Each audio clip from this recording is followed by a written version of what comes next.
Hello, peoples.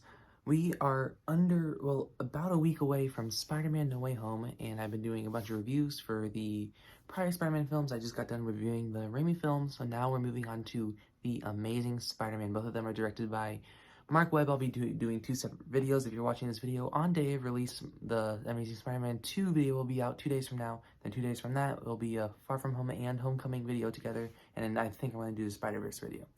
So, this movie came out in 2012, and I was 8 years old at the time. So I feel like out of all the Spider-Men, this one's supposed to line up with me the best, because when Tobey Maguire's first movie came out, I wasn't even born. And then we have Tom Holland's, and he was introduced like around I was like 12, 13. So I feel like Andrew Garfield when I was 8 years old. That's supposed to be like when prime, you're gonna like the superheroes the most then. And of course, I still love superheroes. It's just, when it comes to like believability, capturing the magic within my eyes, and not necessarily understanding what's unfolding like I do now, like when it comes to like filmmaking. But I felt like that was like the time where I appreciated the superheroes the most. I feel like any child, that'd be the same. So yeah. Now, The Amazing Spider-Man, is sadly not my favorite, and if I were to be completely honest, it's probably my least favorite out of all the Spider-Man movies.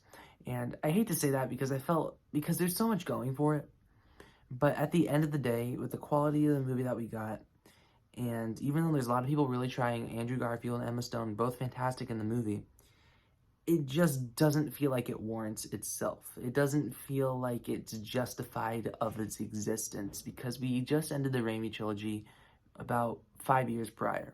And so if you're going to do something that soon, like heck, The Dark Knight Rises was 10 years ago, and we're now finally getting another Batman movie. This was about half that. So it really needs to be justified. And it feels like, the Batman seems justified because it seems very different. It feels like a very different take than the Nolan trilogy. And this movie tries that, but and I don't want to seem like a Raimi fanboy, it doesn't scream the justification of having something new. Because every single time we've gotten something new, it's either justified or doesn't.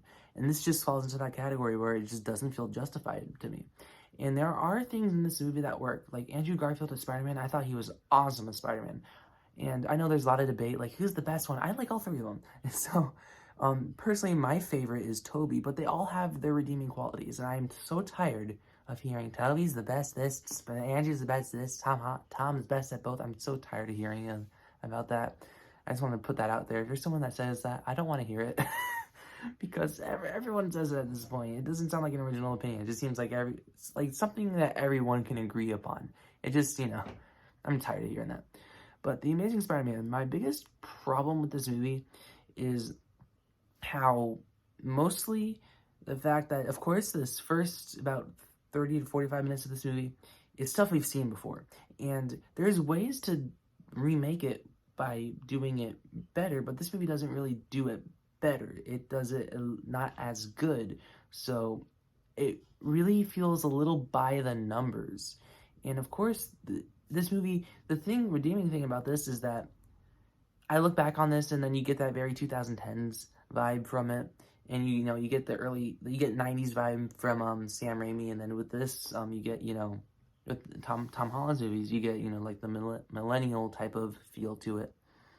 And so this movie kind of captures that, of course, it's still stuff that we've seen before, but at the same time, there's other stuff to appreciate, because the Uncle Ben in this movie, I actually think they did it better, at least when it comes to how much you like him, how much time you spend with him. This Uncle Ben is actually a lot more developed than in the Raimi trilogy.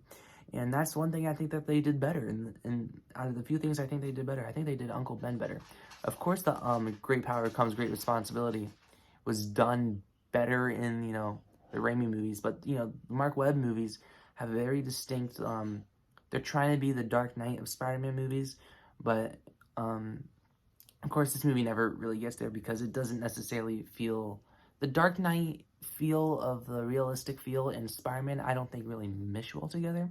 And my biggest problem with this movie is the Lizard. Because the Lizard, and I don't remember, Dr. Connors, there's a lot of good potential there, because, he worked with Peter's father, and there's a lot of scenes where, Peter Peter and him are together, but they don't know that they're fighting against each other. So you would think that would create a lot of tension-filled scenes, but that doesn't happen. You don't get that car ride scene with Michael Keaton. You just don't get that in this movie, because whenever I remember at one point I was watching this and I was like, I should be feeling a lot of tension right here, because I know that he's Spider-Man and he's the villain. And this villain's unstable right now. And Peter knows the villain is unstable, but I don't feel the tension. And maybe that's just me. I don't know. I just did not feel it. I thought the action in this movie was pretty standard. It was passable, Um, it's kind of darkly lit, and so I guess it's to mask some of the CG. Yeah, it's just, most of all, the villain didn't land for me this movie, and that's a very important thing to Spider-Man. The villains have to land, because particularly, like, everyone loves Willem Dafoe's Green Goblin. Everyone loves Alfred Molina's Doc Ock, because when it comes to Spider-Man, it really is true. Your hero, the villain is just as important as the hero. Or I'm not saying that quote right, but you know what I'm saying. And so this movie is very distant from that.